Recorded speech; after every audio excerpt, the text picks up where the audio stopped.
isti'adzah, minta perlindungan kepada selain Allah di dalam perkara yang tidak disanggupi kecuali oleh Allah Azza wa Jalla, maka sungguh dia telah keluar dari agama Islam.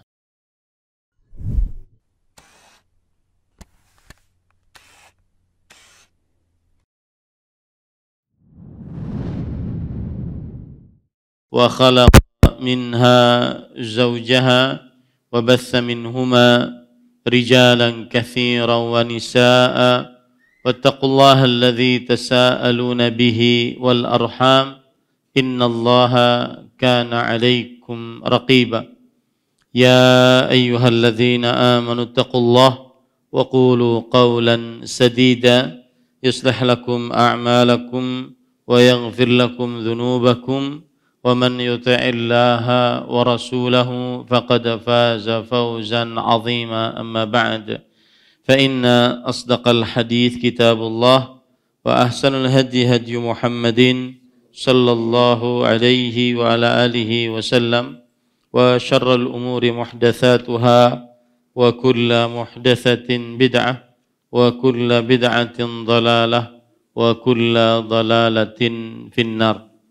Alhamdulillah, kita bersyukur pada Allah Subhanahu wa taala pada hari ini, hari Rabu malam Kamis 13 Rajab 1445 Hijriah, kita dimudahkan oleh Allah Subhanahu wa taala untuk kembali duduk bersama di Masjid Imam Syafi'i, Banjarmasin, Kalimantan Selatan, dalam sebuah kajian rutin setiap Rabu malam Kamis membaca kitab Usulul Iman fi Dhawil Kitabi was Sunnah, landasan-landasan iman dalam cahaya Al-Quran dan Sunnah, yang ditulis oleh Fadilat Syekh Profesor Dr. Ibrahim bin Amir Ar-Ruhaili dan Fadilat Syekh Profesor Dr. Abdul Razak bin Abdul Muhsin Al-Badr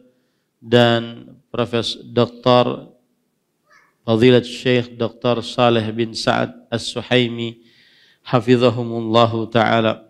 Salawat dan salam semoga selalu Allah berikan kepada Nabi kita Muhammad sallallahu alaihi wa ala alihi wasallam, ada keluarga beliau, para sahabat, serta orang-orang yang mengikuti beliau sampai hari kiamat kelak. Dengan nama-nama Allah yang husna dan sifat-sifatnya yang ulia, kita berdoa, Allahumma inna nas'aluka ilman nafi'an wa rizqan tayyiban wa amalan mutaqabbala. Allahumma amin. Ahibati fillah, afanillah wa iyyakum, kaum muslimin yang saya cintai karena Allah, jamaah Masjid Imam Syafi'i, semoga Allah Subhanahu wa taala selalu memberikan afiat kepada kita di dunia dan di akhirat. Masih kita di dalam Al-Babul Awwal, Al-Imanu Billah, bab yang pertama, beriman kepada Allah Subhanahu wa taala. Dan di dalam bab yang pertama kita masih di dalam Al-Faslu Tsani, Tauhidu al-Uluhiyah, pasal yang kedua, mentauhidkan Allah dalam ibadah. Dan di dalam pasal yang kedua kita masih membahas pasal atau pembahasan yang ketiga, yaitu pembahasan yang kedua, wujubu ifradillahi bil ibadah, atau pembahasan yang ketiga, himayatul Mustafa sallallahu alaihi wasallam janabat tauhid, penjagaan Nabi kita Muhammad sallallahu alaihi wasallam, Nabi yang terpilih, perkara tauhid. Dan di dalam pembahasan yang ketiga ini kita sudah sampai kepada subtopik pembahasan, yaitu an-nahyu an a'malin tata'allaqu bil qubur, larangan tentang amalan-amalan, perbuatan-perbuatan yang berkaitan dengan kubur. Pada pertemuan sebelumnya kita sudah menjelaskan tentang asal mula hukum berziarah kubur. Kemudian kita sudah baca hadis-hadis yang berkaitan dengan perintah berziarah kubur. Kemudian kita juga sudah membaca tentang faidah dari berziarah kubur, baik bagi yang menziarahinya atau yang diziarahinya. Kemudian kita sudah membaca poin yang pertama, yaitu perkara-perkara yang begitu banyak berkaitan dengan kubur dan terlarang di dalam agama Islam untuk menjaga tauhid. Ada beberapa yang ingin kita dalami lagi dari yang sudah dijelaskan.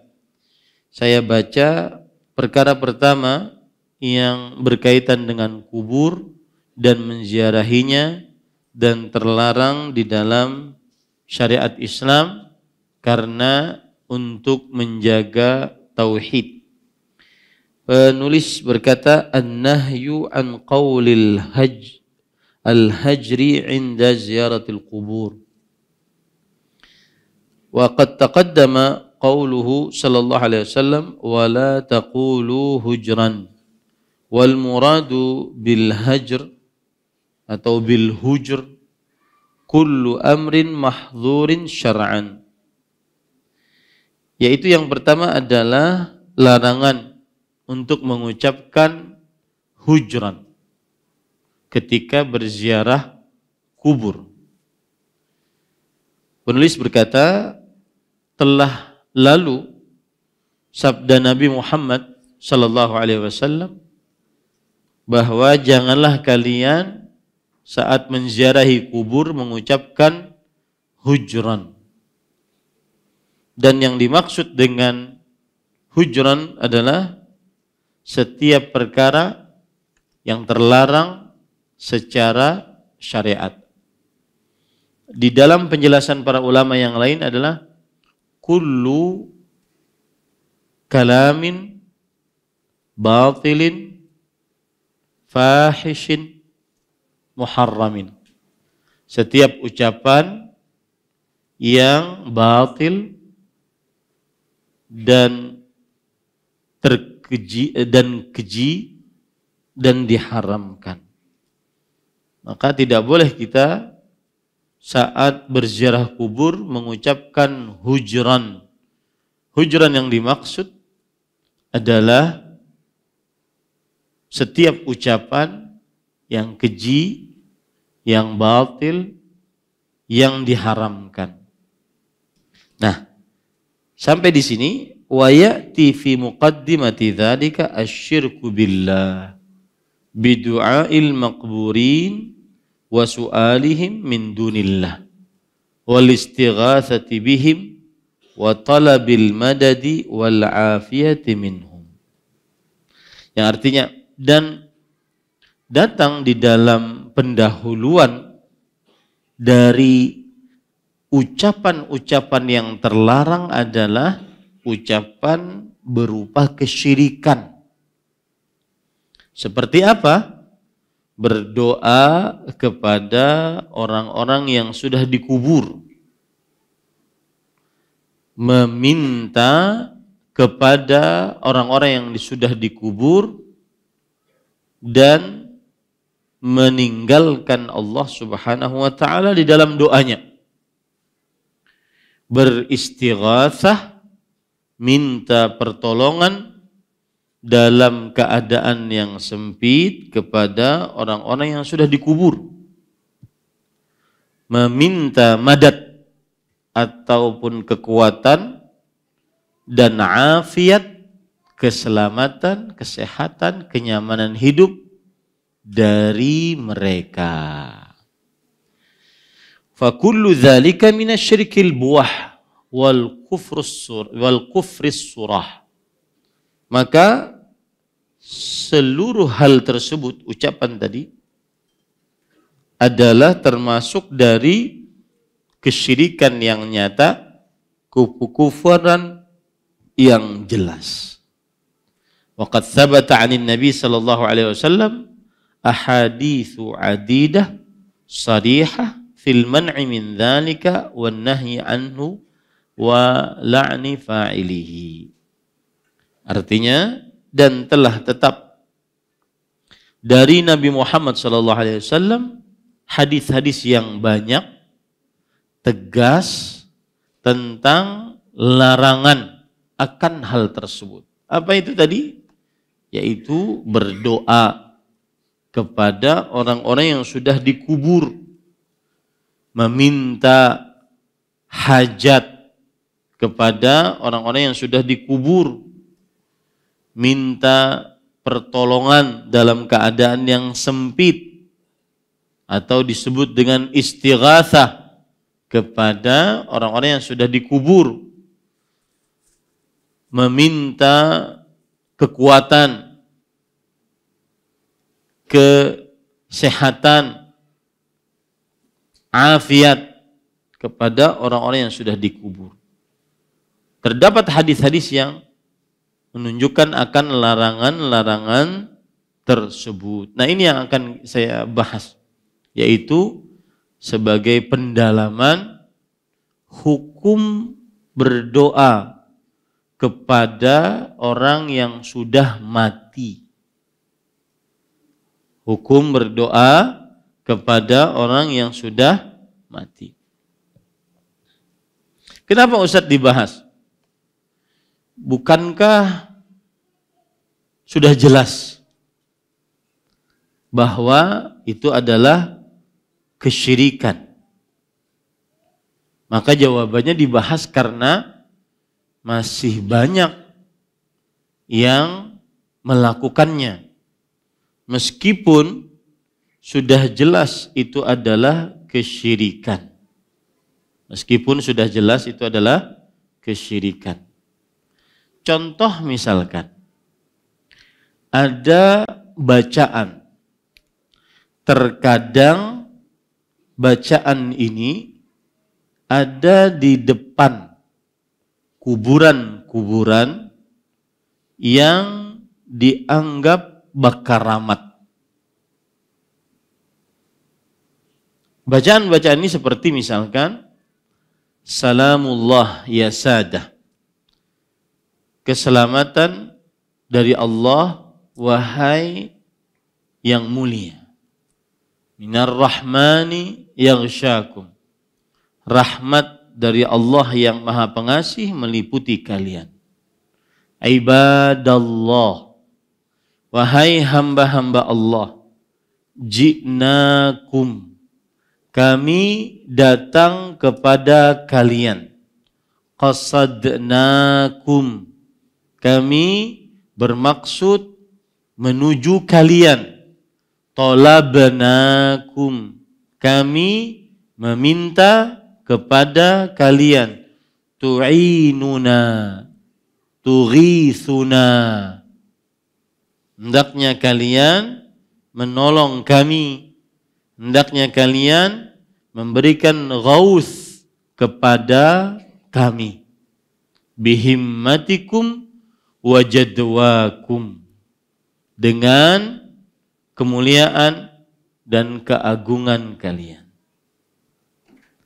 Ini contoh saja dari sedikit praktek yang terjadi di tengah masyarakat, bahwa masih ada meminta, berdoa kepada orang-orang yang sudah dikubur, beristighatsah kepada orang-orang yang sudah dikubur,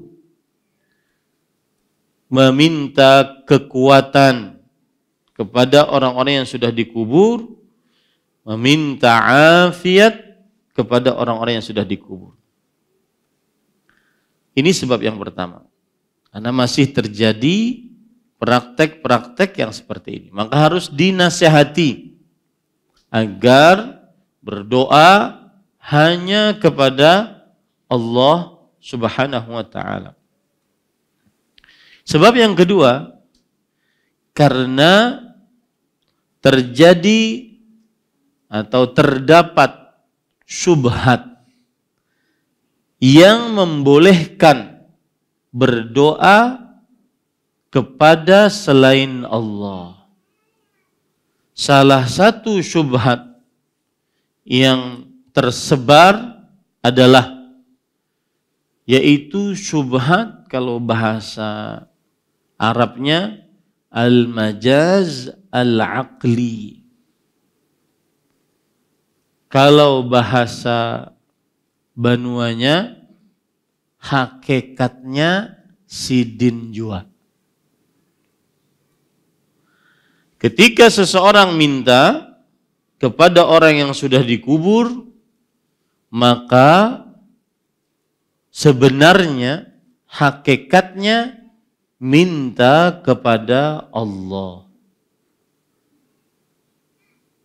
Adapun orang yang sudah dikubur ini hanya sebatas orang yang dimuliakan oleh Allah. Lisan kami mungkin meminta kepada Syekh Fulan, Wali Fulan, beristighatsah mungkin kepada Syekh Fulan, Wali Fulan. Bahkan subhanallah, tersebar cerita. Ini tidak bisa dibohongkan.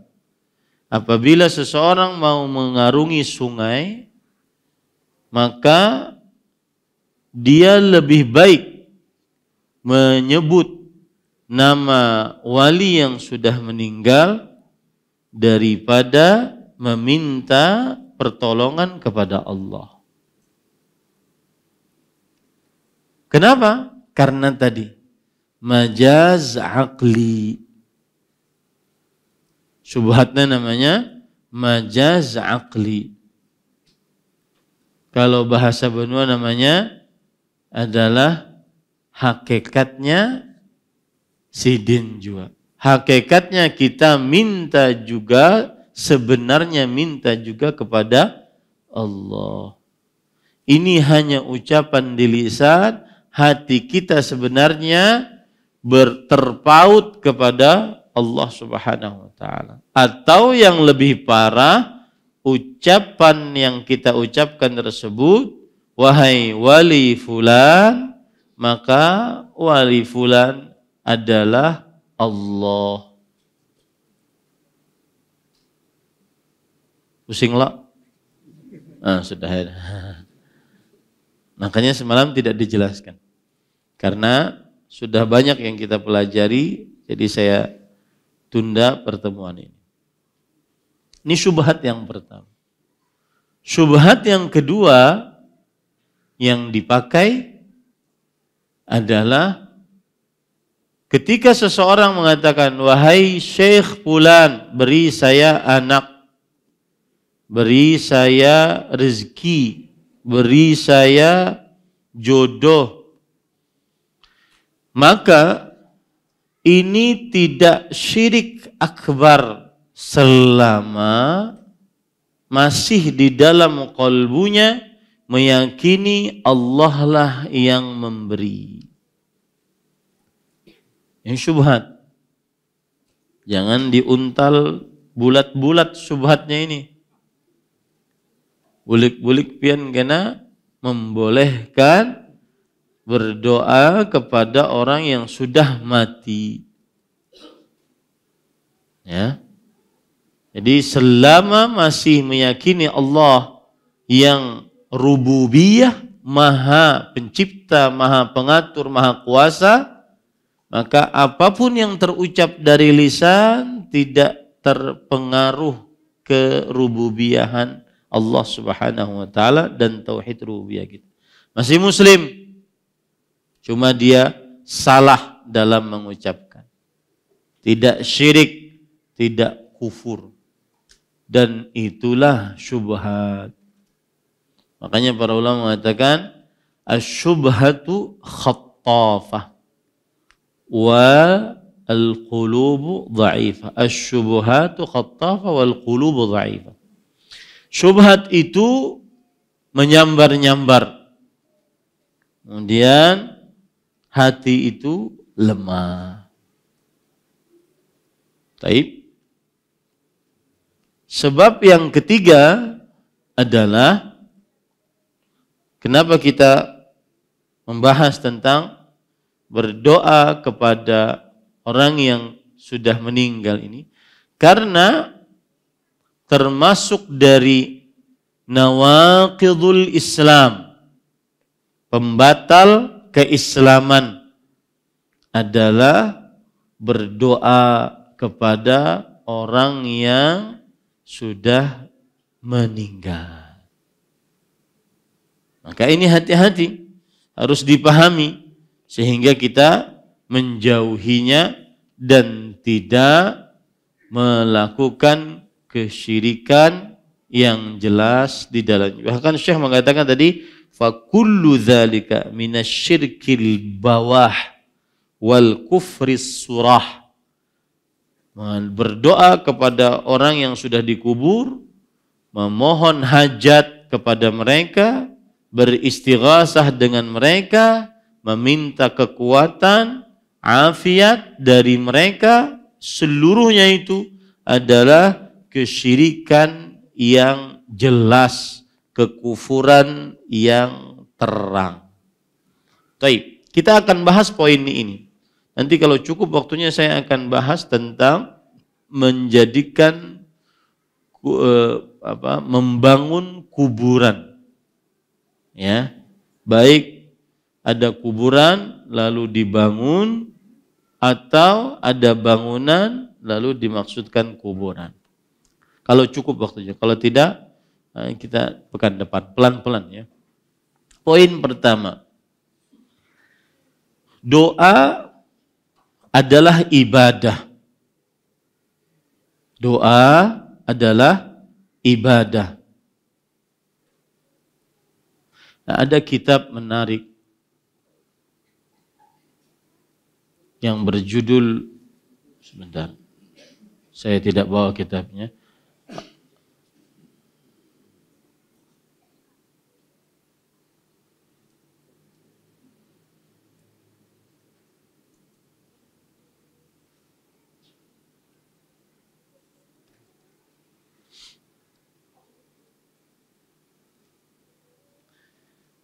Ada kitab yaitu Ar-Raddu 'alal Quburiyin, bantahan terhadap orang-orang yang suka beribadah kepada orang yang sudah dikubur, atau sebagian ulama menyebutnya al-quburiyun, orang-orang yang suka beribadah kepada orang yang sudah dikubur. Ditulis oleh Fadilat Syekh Abdus Salam bin Barjas rahimahullah. Nanti insyaallah kita bahas. Di situ banyak syubhat-syubhat dan bantahan-bantahan.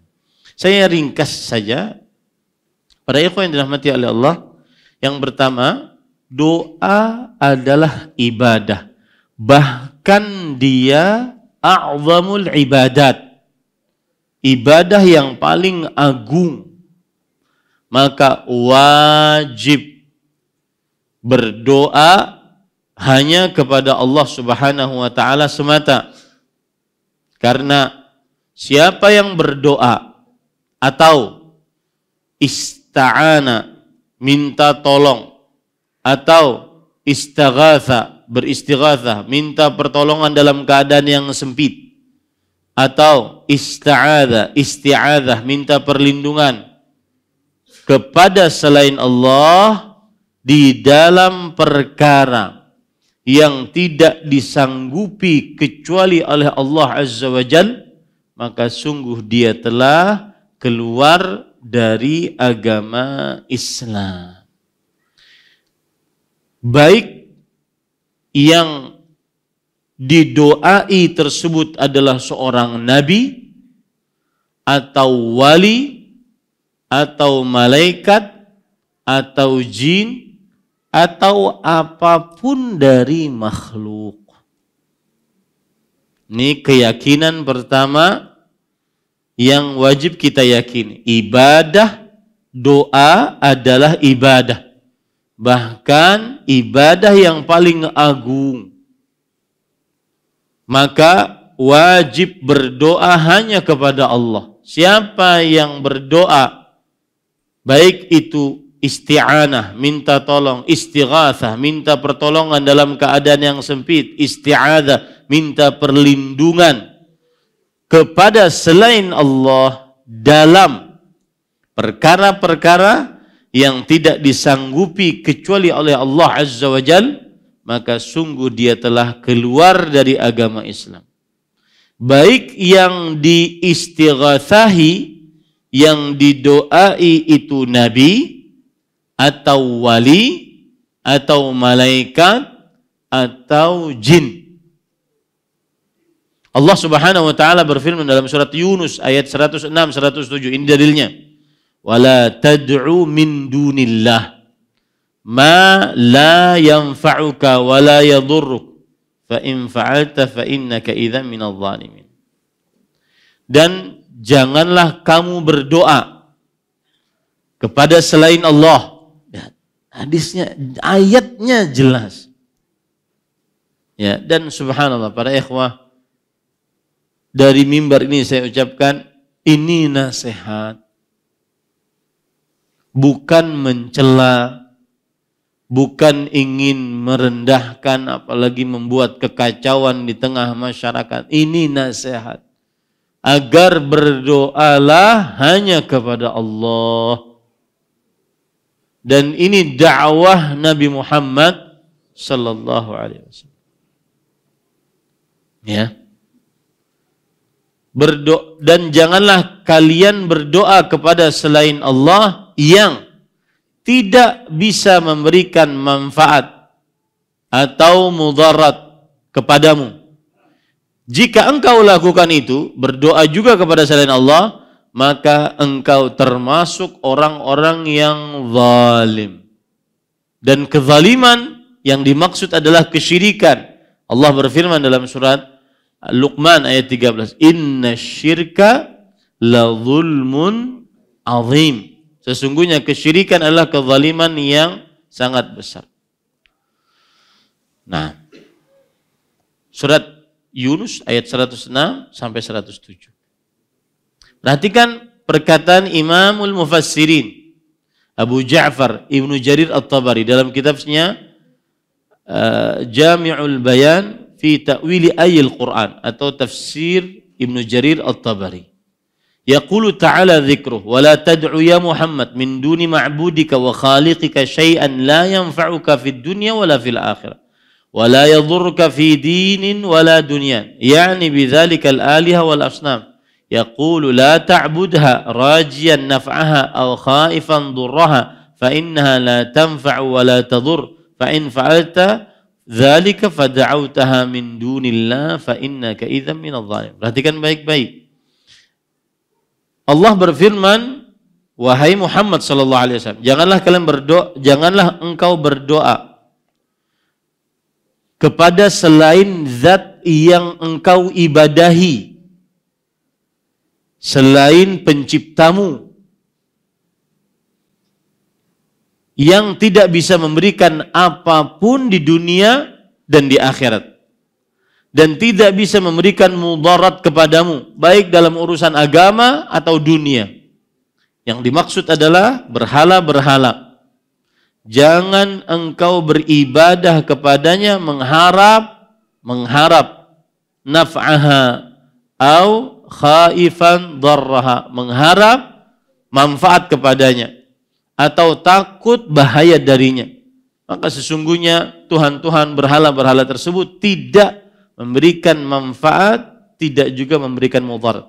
Disinilah sebagian orang tadi yang ada syubhat tadi, selama dia mengatakan ya Syekh Fulan selamatkan aku, syekhnya sudah meninggal, wali Fulan selamatkan aku, maka selama dia meyakini Allah yang maha pencipta, maha pengatur, maha berkuasa, itu tidak syirik akbar. Kenapa? Kata mereka, sesuai dengan pemahaman mereka, kapan syirik akbar? Ketika rajian naf'aha au khaifan durraha. Ketika berharap manfaat dari syekh tadi atau takut bahaya dari syekh tadi, baru syirik akbar. Paham syubhatnya? Paham syubhatnya? Paham kan Demian? Ya. Jadi kalau masih meyakini bahwa Allah Maha Pencipta, Maha Pengatur, Maha Berkuasa, mau siapa saja dipanggil, tidak syirik akbar. Tidak syirik akbar. Dan ini syubhat banyak dibantah oleh para ulama. Kenapa? Bagaimana cara membantahnya? Cukup bahwasanya Allah melarang untuk berdoa kepada selain Allah Subhanahu wa taala. Mau dia meyakini bahwa Allah itu yang mencipta, mengatur, berkuasa, atau syekh wali tersebut yang mencipta, mengatur, berkuasa, dua-duanya larang. Jangan engkau berdoa kepada selain Allah. Paham ya? Hati-hati syubhatnya. Syubhat ini disebutkan agar pian-pian paham kalau seandainya kena senyaman-nyamannya inya bepandir, kemudian nuduh macam-macam, dasar tukang mengkafirkan orang, dasar kada hormat lawan wali, dan seterusnya, dengan syubhat tadi, bahwasanya kapan syirik akbar? Ketika meyakini dalam kalbunya Allah lah pencipta, pengatur, berkuasa, baru syirik. Kalau tidak, maka tidak syirik. Nah, kita katakan tetap dilarang. Kemudian kenapa? Karena dia sudah memindahkan ibadah kepada selain Allah, dan itu kesyirikan akbar. Mau dia meyakini masih Allah Maha Pencipta, Maha Pengatur, Maha Berkuasa, atau dia meyakini wali ataupun syekh tadi Maha Pencipta, Maha Pengatur, Maha Berkuasa, itu lebih parah lagi. Paham ini para ikhwah? Nah. Kemudian para ikhwah yang dirahmati oleh Allah Subhanahu wa taala, lihat lagi penjelasan dari Syekh Abdurrahman bin Nasir As-Sa'd dalam kitab beliau Taisir Karimur Rahman fi Tafsir Kalamil Mannan. Hadza wasfun li kulli makhluk annahu la yanfa' wa la yadhur. Ini bantahan juga nih. Yang namanya makhluk memang tidak bisa memberi manfaat, tidak bisa memberi mudarat. Hanya Allah Subhanahu wa taala, innaman nafi'u wad-dhar huwallah. Fa in fa'alta bi an da'awta min dunillah ma la yanfa'uka wa la yadhur. Jika engkau memberikan manfaat, sesungguhnya sang pemberi manfaat, sang pemberi mudarat hanya Allah Subhanahu wa taala. Maka jika engkau berdoa kepada selain Allah, yang selain Allah itu tidak mencipta, tidak mengatur. Ya. Jadi ma di sini adalah sifat selain Allah Subhanahu wa taala. Bukan berarti apabila seseorang berdoa kepada selain Allah, wahai syekh fulan, selamatkan aku, wahai wali fulan, selamatkan aku, kemudian hatinya masih bergantung kepada Allah, kemudian tidak dinyatakan syirik akbar, tidak. Kenapa? Karena ma di sini adalah sifat dari makhluk yang diciptakan, yang didoai kepadanya selain Allah Subhanahu wa taala. Fa innaka idzam minadh dhalimin. Ai ad-darrina anfusahum biihlakiha. Maka engkau termasuk orang yang zalim, yaitu yang membahayakan diri mereka sendiri. Dan sebagaimana sudah saya sebut tadi, wa hadzal dzulmu huwa syirik. Kezaliman ini maksudnya adalah kesyirikan, kama qala ta'ala inna syirka la dzulmun 'adzim. Sebagaimana firman Allah Subhanahu wa taala, sesungguhnya kesyirikan adalah kezaliman yang sangat besar. Fa idza kana khairul khalqi law da'a ma'allahi ghairah lakana minadh dhalimin al musyrikin. Fa kaifa bi ghairihi? Kalau seandainya sebaik-baik makhluk, siapa sebaik-baik makhluk? Nabi Muhammad sallallahu alaihi wasallam. Jika berdoa kepada selain Allah bersamaan dengan dia berdoa kepada Allah, maka beliau termasuk orang-orang yang zalim, yang musyrik, maka bagaimana dengan selain beliau? Paham para ikhwah? Jadi kalau seandainya ada yang mengatakan, memang kelihatannya kami ini lisannya berdoa kepada selain Allah, hati kami hakikatnya,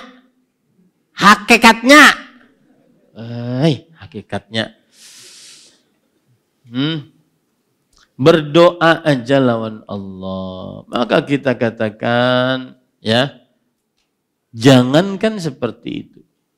Di zaman Rasulullah ada orang mengatakan, Masya Allah wa syi'ta. Wahai Rasulullah, semua atas kehendak Allah dan kehendak engkau. Rasulullah SAW langsung marah. Beliau tidak mengatakan, apa maksudmu? Apakah engkau masih meyakini Allah Subhanahu wa taala Maha Pencipta, Maha Pengatur? Kalau seandainya engkau masih meyakini Allah Maha Pencipta, Maha Pengatur, maka perkataan itu boleh. Enggak. Langsung beliau tentang, Masya Allah wahdak. Hanya sekehendak Allah semata, tiada sekutu bagi Allah Subhanahu wa taala. Aja'altani lillahi niddan? Apakah engkau menjadikan aku sekutu bagi Allah Subhanahu wa taala? Ini hati-hati syubhat tadi pada ikhwah.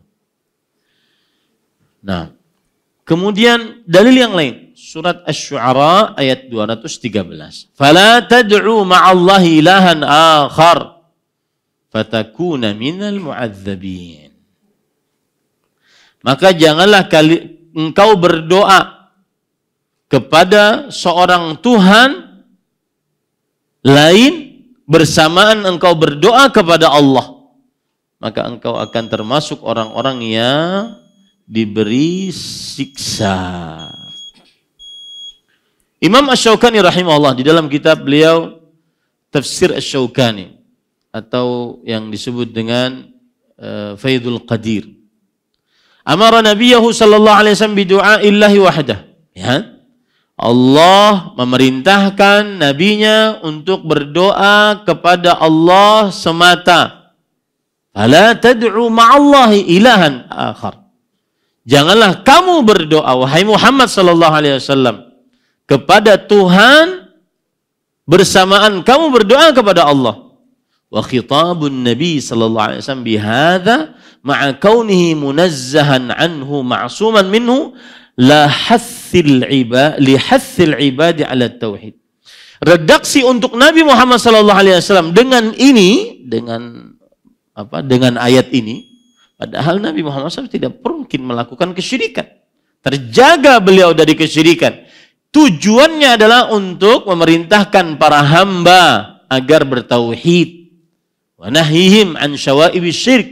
Dan larangan mereka untuk melakukan kesyirikan-kesyirikan.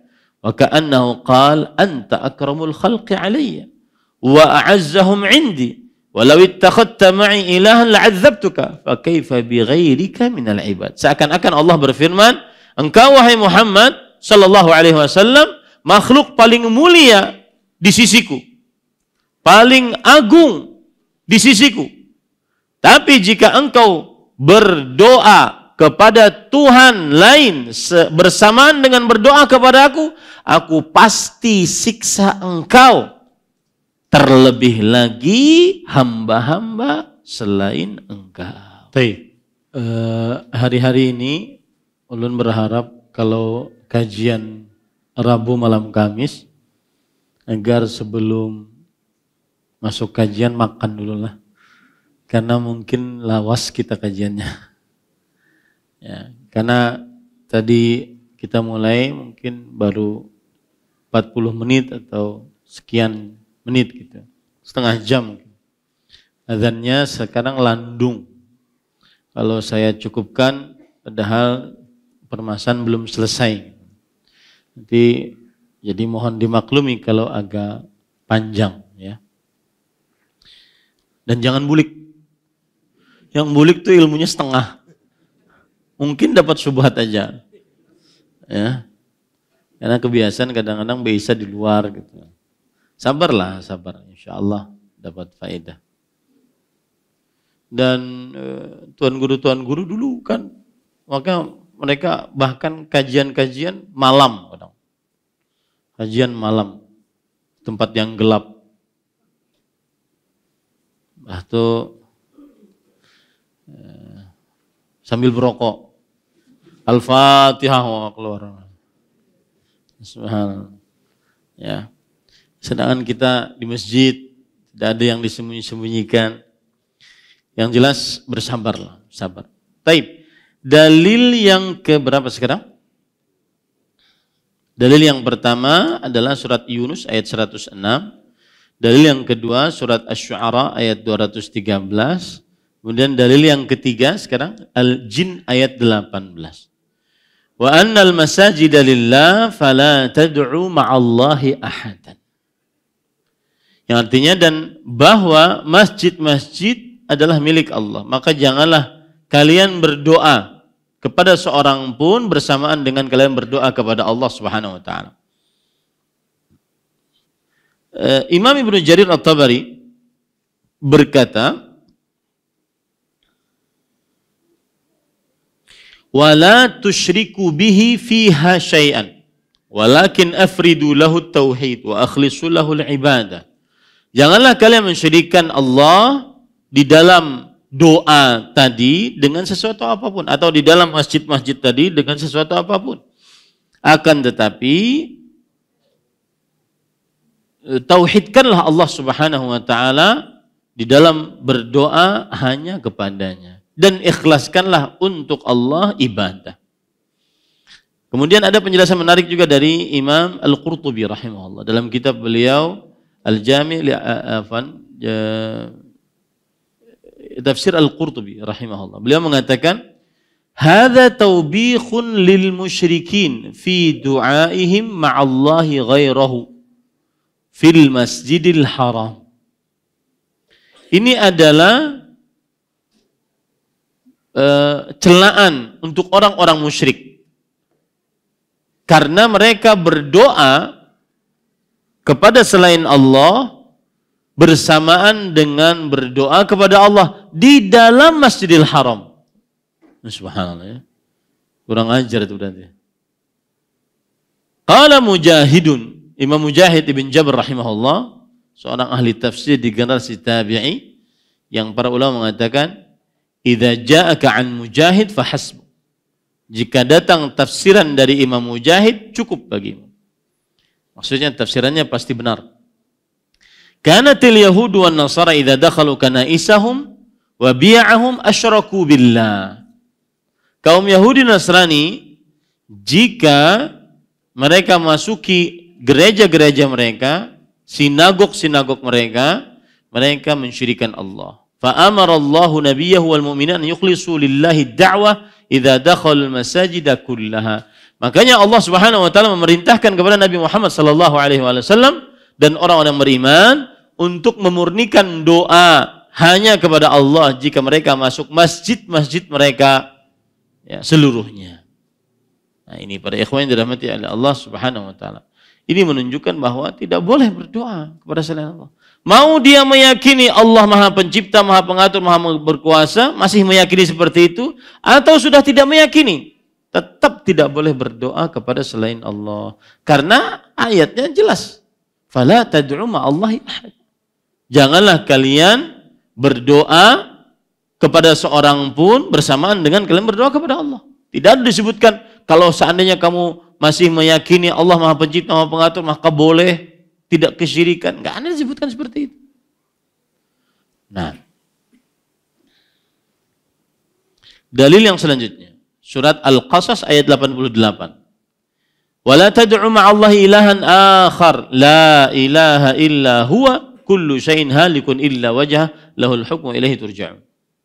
Janganlah kamu berdoa kepada Tuhan bersamaan Tuhan lain bersamaan dengan berdoa kepada Allah. Tidak ada ilah yang berhak diibadahi kecuali Dia.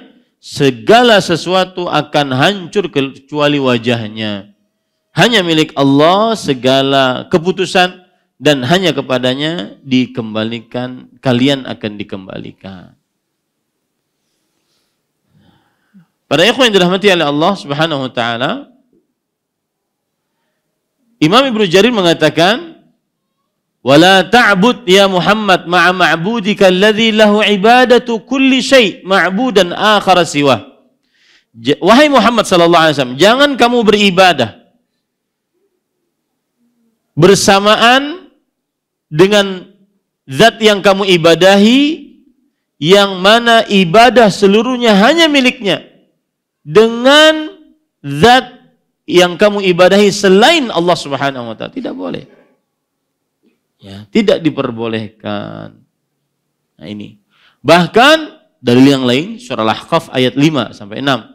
Allah mengatakan, "Wa man adallu mimman yad'u min dunillah man la yastajibu lahu ila yaumil qiyamah wa hum an du'aihim ghafilun. Wa idza husyira an-nasu kanu lahum a'daan wa kanu bi'ibadatihim kafirin." Siapa saja, atau bahasanya siapakah yang lebih sesat daripada orang yang berdoa kepada selain Allah? Artinya tidak ada yang lebih sesat daripada orang yang berdoa kepada selain Allah. Orang yang berdoa kepada selain Allah adalah orang yang paling sesat. Kenapa? Berdoa kepada yang tidak bisa mengabulkan doanya sampai hari kiamat. Dan yang didoai lalai terhadap doa orang yang berdoa kepada mereka. Dan jika dikumpulkan manusia, maka orang-orang yang didoai tadi akan mengkufuri terhadap doa-doa orang yang berdoa kepada mereka. 3 poin. Kenapa orang yang berdoa kepada selain Allah adalah orang yang sesat? Yang pertama, selain Allah tidak bisa mengabulkan sampai hari kiamat. Yang kedua, selain Allah lalai terhadap doa orang yang berdoa kepadanya. Yang ketiga, selain Allah akan mengkufuri doa-doa yang dihaturkan kepada mereka. Kenapa? Karena mereka takut kepada Allah Subhanahu wa taala. Maka disebut oleh Allah man adallu. Maksudnya adalah tidak ada yang lebih sesat daripada orang yang berdoa kepada selain Allah Subhanahu wa taala. Berkata Imam Ibnu Utsaimin rahimahullahu taala dalam kitab Majmu' Fatawa Ibnu Utsaimin, "Du'a'u ghairillah syirkun fid din wa safahun fil aql." Syirkun fid din li'annahum ittakhadhu syarikan ma'allah wa safahun fil aql li'anna Allah yaqul man adallu mimman yad'u min dunillah man la yastajibu lahu yaumal qiyamah wa hum an du'aihim ghafilun. Yang artinya berdoa kepada selain Allah adalah perbuatan kesyirikan dalam agama Islam dan kebodohan di dalam akal. Safah itu apa? Di atas bungul, Pak. Apa ya? Safah itu adalah dungu. Safih, dungu. Ya. Kedunguan di dalam akal. Kedunguan di dalam akal. Kenapa? Kesyirikan dalam agama karena mereka menjadikan sekutu bersamaan dengan Allah Subhanahu wa taala. Oke. Kedunguan di dalam akal karena Allah Subhanahu wa taala berfirman tadi dalam surat apa? Al-Ahqaf ayat 5. Tidak ada yang lebih sesat daripada orang yang berdoa kepada selain Allah. Kemudian padahal selain Allah itu tidak bisa mengabulkan doanya. Selain Allah tersebut lalai terhadap doa yang dihaturkan kepada mereka. Selain Allah tersebut nanti di hari kiamat akan mengkufuri doa-doa yang dihaturkan kepada mereka. Ini kedunguan di dalam akal. Fawasfullahi hadhil mad'uwat bi annaha ajizah la yastajibuna abadan law da'awhum ila yaumil qiyamah. Maka Allah fawasafallahu, maka Allah mensifati zat-zat yang didoai selain Allah dari orang-orang yang sudah mati tadi, bahwa mereka adalah orang yang lemah, yang tidak bisa mengabulkan selamanya. Walau berdoa sampai hari kiamat. Wa bi annaha ghafilah la tadri man yad'uha. Dan zat-zat selain Allah tadi yang sudah meninggal tadi lalai. Mereka tidak tahu siapa yang berdoa kepada mereka. Wala tuhissu bi syai'in min dzalik, dan tidak merasa sama sekali tentang hal itu. Wa bi annahu idza kana yaumul qiyamah wa waqtul hajah al-haqiqiyyah idza husyira an-nas kanu lahum a'dan wa kanu bi ibadatihim kafirin ka du'ail awliya wal asnam wa ma asbah. Dan mereka akan seperti itu pada hari kiamat. Padahal di hari kiamat adalah waktu hajat yang sangat benar-benar berhajat. Akan tetapi yang didoai tadi, maka mereka mengkufuri doa orang yang berdoa kepadanya. Ya. Seperti kata beliau, berdoa kepada wali-wali yang sudah meninggal, kemudian kepada berhala-berhala dan yang semisalnya. Itu dalil dari ayat Al-Quran dan masih banyak yang lain. Dalil dari hadis Rasulullah SAW, riwayat Imam Bukhari Muslim dari Abdullah bin Mas'ud. Ya akhi, dalil dari Al-Quran seterang matahari di siang bolong. Hadis sahih riwayat Bukhari Muslim. Untuk apa mempertahankan argumentasi kesyirikan? Terima saja nasihat. Berdoa kepada Allah Subhanahu wa taala. Tetap agungkan wali yang engkau anggap wali. Tapi berdoalah kepada Allah Subhanahu wa taala. Allah Subhanahu wa taala Rasul sallallahu alaihi wasallam bersabda, "Man mata," siapa yang meninggal, "wa huwa yad'u min dunillahi niddan," dalam keadaan berdoa kepada selain Allah sebagai sekutu, dakhalan nar, pasti masuk neraka. Di sini juga hadis tidak disebutkan selama engkau masih berkeyakinan Allah Maha Pencipta, maka tidak masuk neraka. Enggak ada. Pokoknya berdoa kepada selain Allah saja. Mau dia meyakini Allah Maha Pencipta, Maha Pengatur, Maha Berkuasa, atau dia tidak meyakini lagi. Lebih parah lagi kalau tidak meyakini. Nah ini para ikhwan yang dirahmati Allah. Terakhir atau ringkasannya. Oleh karena itu, ya, berdoa kepada selain Allah, baik itu istighatsah, minta pertolongan dalam keadaan yang sempit, isti'anah, minta tolong, isti'adzah, minta perlindungan, maka ini termasuk pembatal keislaman dari beberapa poin. Poin pertama, bahwa hanya Allah yang paling berhak didoai, dimintai doa. Allah berfirman dalam Al-Quran, surat Ghafir ayat 60, wa qala rabbukum ud'uni astajib lakum.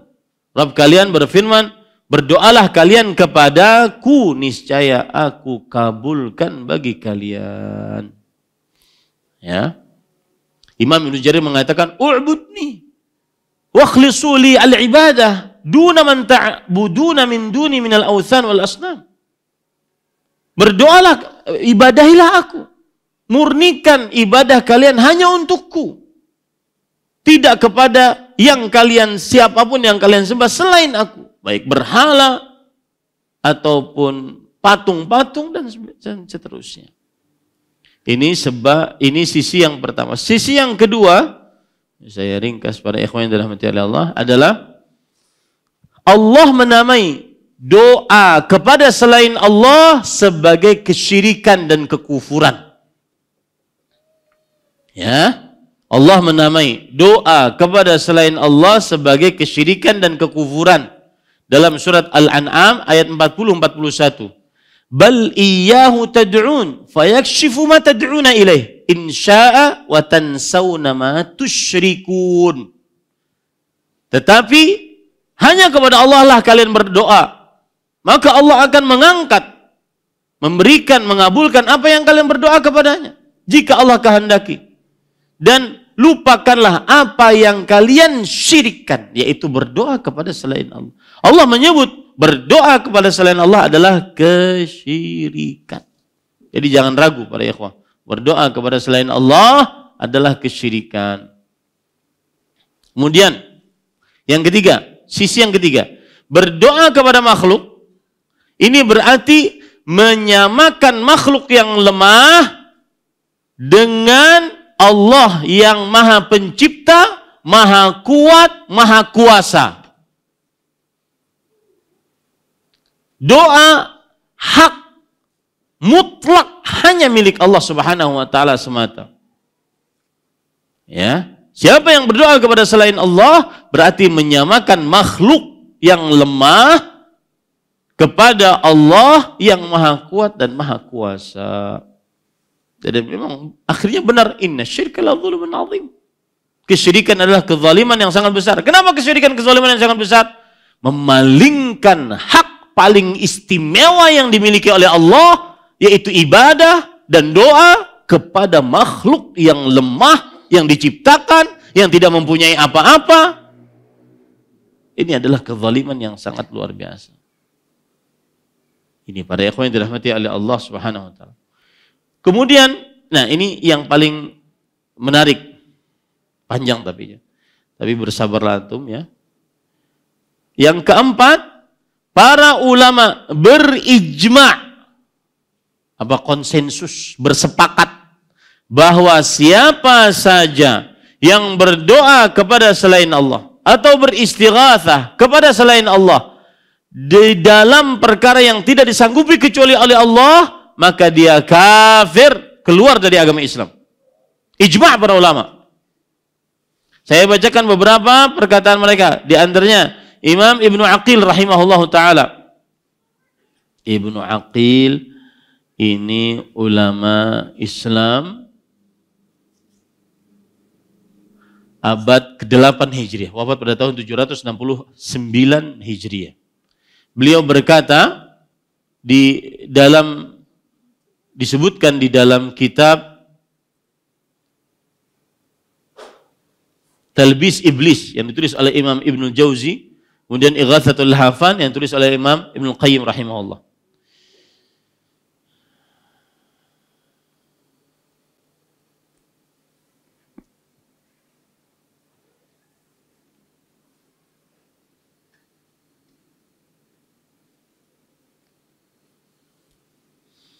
Lihat. Beliau mengatakan, hum kuffar indi bihadhil awdha'. Mereka kufar, orang-orang kafir menurutku, dengan kelakuan seperti ini. Mislu ta'zimul qubur wa ikramiha bima naha syar'u anhu. Pengagungan terhadap kubur, pemuliaannya dengan sesuatu yang dilarang oleh syariat.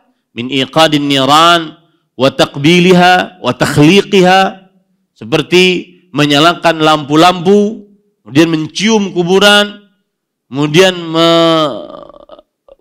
membuat-buatnya, wa khitabil mauta bil hawaij, dan menderi, kalau bahasa gitu berkomunikasi dengan orang-orang yang sudah mati untuk minta hajat. Berkomunikasi dengan orang-orang yang sudah mati untuk minta hajat. Seperti mengatakan, ya maulaya if'al bi kadza wa kadza wa akhdhi turbatiha tabarrukan. Seperti mengatakan, wahai wali fulan, wahai pemimpinku, wahai yang mulia, perlakukanlah kepadaku seperti ini, seperti ini. Atau mengambil pasirnya untuk mengambil tabarruk kepadanya. Nah ini, para ikhwan yang dirahmati oleh Allah Subhanahu wa taala. Lihat lagi, disebutkan oleh Imam Ibnu Taimiyah rahimahullah dalam kitab Majmu' Fatawa, "Faman ja'ala al-malaikah wal anbiya'a wasa'ita yad'uuhum wa yatawakkalu 'alaihim wa yas'aluhum jalbal manafi' wa daf'al madar mithlu an yas'aluhum ghufran adh-dhunub wa hidayatal qulub wa tafrijal qurub wa saddal faqat fa huwa kafirun bi ijma'il muslimin." Siapa yang menjadikan para malaikat, para nabi, perantara yang mereka berdoa kepadanya, bersandar kepada mereka, memohon kepada mereka kebaikan, memohon kepada mereka ditahan kemudaratan, seperti minta kepada mereka pengampunan dosa, petunjuk kepada qalbu, kemudian pengangkatan kesulitan, kemudian pemberian hajat-hajat keperluan, maka dia kafir dengan ijma' kaum muslimin. Ini para ikhwan yang dirahmati oleh Allah Subhanahu wa taala. Lihat lagi disebutkan di dalam kitab Taisir Azizil Hamid yang ditulis oleh Fadilat Syekh Al-Allamah Sulaiman bin Abdullah bin Muhammad bin Abdul Wahab Al-Syekh. Wa huwa ijma'un sahihun ma'lumun bid-darurati minad din. Ijma' yang disebutkan oleh Syekhul Islam, ijma' yang benar, diketahui secara darurat dalam perkara agama. Waqad nassal ulama'u min ahli al-madhahib al-arba'ati wa ghairihim fi bab hukmil murtad ala anna man asyraka billah fa huwa kafir aw 'abada ma'allah ghairahu bi naw'in min anwa'il ibadat. Dan telah ditetapkan oleh para ulama dari 4 mazhab dan selain mereka di dalam bab hukum orang yang murtad bahwa siapa yang mensyirikkan Allah maka dia kafir atau beribadah kepada selain Allah bersamaan beribadah kepada Allah dengan salah satu dari jenis-jenis ibadah kafir. Ya, jadi ini bukan perkataan saya, ini juga bukan perkataan orang biasa, ini ijma' para ulama rahimahumullahu ta'ala.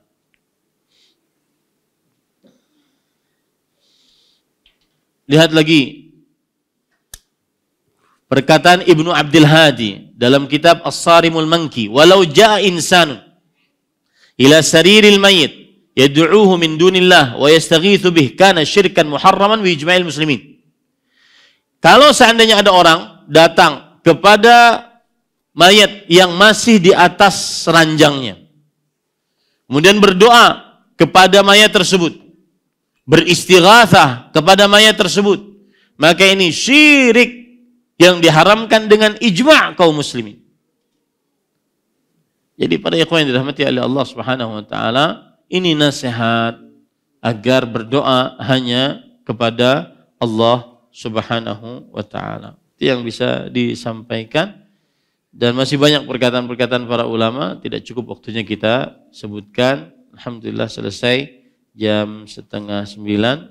Mungkin ada yang ingin ditanyakan. Saya tadi ingin membacakan tentang apa tadi? Yang kedua? Bukan.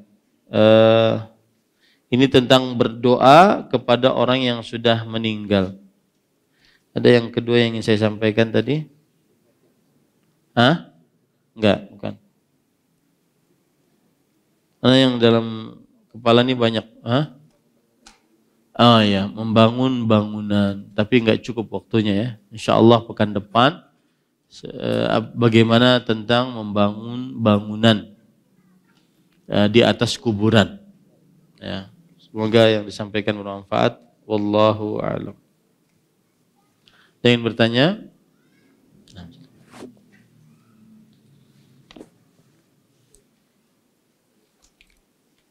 Silakan.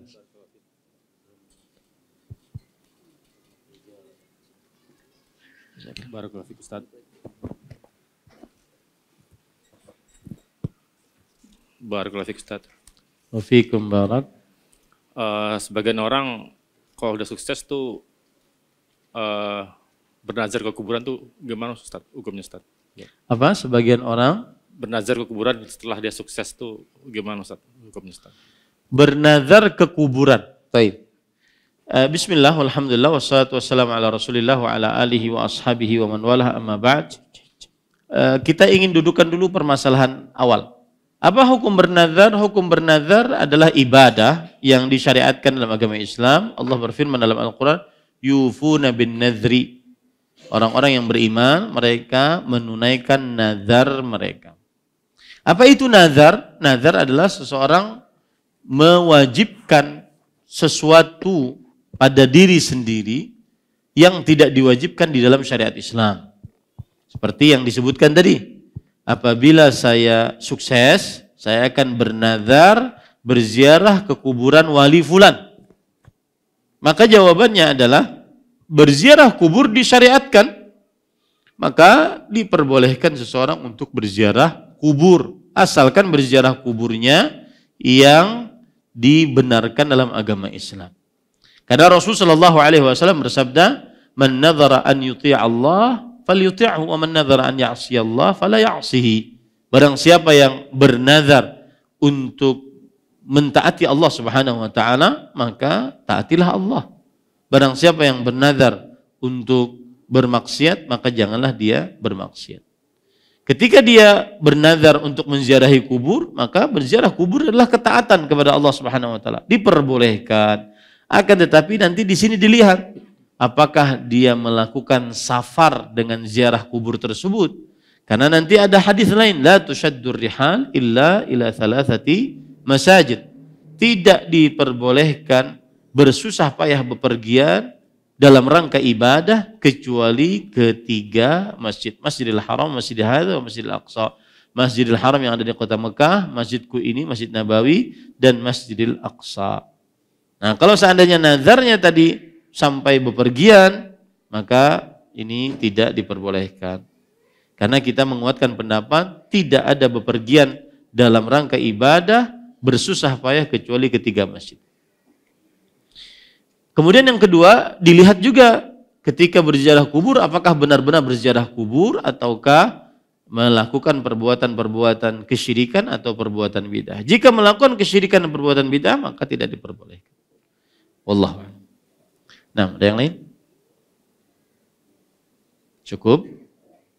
Nah.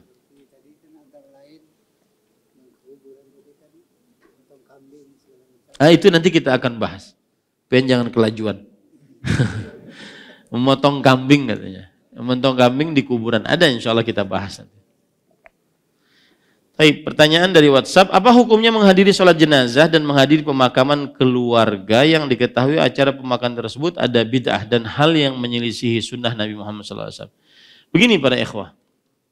Kita ketika menghadiri sholat jenazah dan menghadiri pemakaman, kita melaksanakan hak seorang muslim, yaitu menyolati jenazah tersebut dan mengantarkannya kepada pekuburan sampai dikuburkan, dan itu disunahkan dalam syariat Islam. Permasalahannya nanti di dalam sholat tersebut terjadi bid'ah atau di dalam penguburan tersebut terjadi bid'ah, seperti misalkan nanti kita akan bahas juga azan sebelum dimasukkan ke dalam kubur. Ya, apakah itu ada pendapat dari para ulama, bagaimana hukum yang benar. Maka tugas kita adalah mensolati jenazah seorang muslim, dan itu hak seorang muslim. Kemudian menghantarkan jenazah sampai di kuburan. Adapun perbuatan bid'ah yang dilakukan jangan diikuti. Nah, tidak mengapa kita mensolati jenazahnya dan menghantarkan ke kuburan. Kecuali di dalamnya terjadi kesyirikan, maka pada saat itu tinggalkan. Ya, wallahu a'lam. Apa hukumnya memakan makanan yang dibawa oleh kerabat satu rumah yang selalu membawa makanan dari acara-acara bid'ah? Jika makanannya halal, coklat, nasi kambing, nasi kuning, makan aja. Halal. Kalau mau umpat acaranya makan gancang, sarah kuainya. Enggak, maksudnya itu asal hukum makanannya adalah halal. Ya, selama tidak ada penyembelihan kepada selain Allah, ya, selama makanannya bukan makanan yang haram, maka zat makanannya maksud saya, maka pada saat itu dia mubah untuk dimakan. Tetapi apabila ada niatan untuk nahi mungkar, seperti tadi celotehan, acaranya dikatakan bid'ah tetapi makanannya dimakan juga, maka pada saat itu jika untuk melakukan nahi mungkar, maka kita tidak menerima. Asal dengan catatan tidak mendatangkan kemungkaran yang lebih besar. Diberi hadiah karena mau aja. Tadi pasti menerima, ketujuh jua makan aja. Pas diterima, pas tidak ada menerima, diberi hadiah kada mau. Serba salah kan jadinya. Nah, dilihat maslahatnya. Kalau seandainya seseorang ingin menerima kemudian tidak ada hal yang celotehan tadi, terima saja. Tapi kalau seandainya ingin melakukan nahi mungkar, menunjukkan apalagi terutama yang mempunyai